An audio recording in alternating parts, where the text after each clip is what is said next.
Okay, so the first thing I'm going to show you then is how to transform your data. You want to start by entering the data into L1, and then I copy the data into L2 since I know that we're going to be transforming this later. So we're going to quit out, and then we're going to go into stat plot, and you're going to turn your calculator to a histogram. So that's the third one over.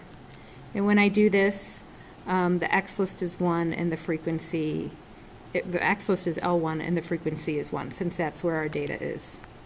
So now that we've done that, we're going to go ahead and we are going to zoom 9.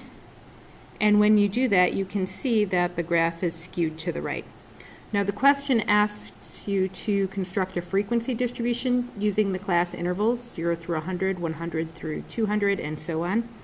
And so what you can do to help you with that is if I change my X minimum to 0 and my X maximum to 1,000, and then I change my X scale to 100 and graph it. Now if I trace, that first one goes from a minimum of 0 to a maximum of 100, and there are 22.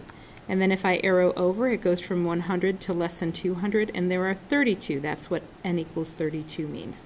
So you can continue tracing along to help make that process easier once you change your class widths and where they're each starting and stopping. Okay, so now what we're going to do is we are going to try to find a transformation that results in a more symmetric histogram.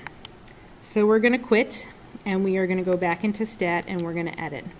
Now the data is stored in L2, so what I'm going to do is I am going to try the square root transformation first. So we're going to press second square root once we're up on top of L1, and then we're going to do L2.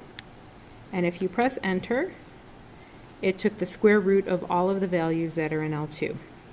So now we can zoom 9. Okay, and that looks better.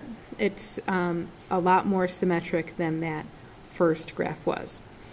So we're going to go ahead and try the other transformations. The next suggested transformation is a logarithm. So we're going to stat, edit, go on top of L1, and you're going to press log of L2, and then enter. So now the first column is filled with logarithms. So we can go ahead and zoom 9. Okay, and now when we took the logarithm, it looks like the graph is actually now skewed to the left. So of the two transformations we've tried, square roots seem to be the most approximately normal. They're at least symmetric that way.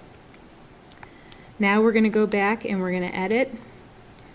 We're going to go on top of L1, and the last one to try is the reciprocal. So we're going to do 1 divided by L2 and press enter. So now the first column is filled with reciprocals. We're going to zoom 9. Oh, and that one is really skewed right. So of the transformations that we tried, the first one, the square root, would be the best. So I'm going back on top of L1, pressing second square root of L2, press enter, zoom 9, and that one was the most symmetric. So that would be the answer to C.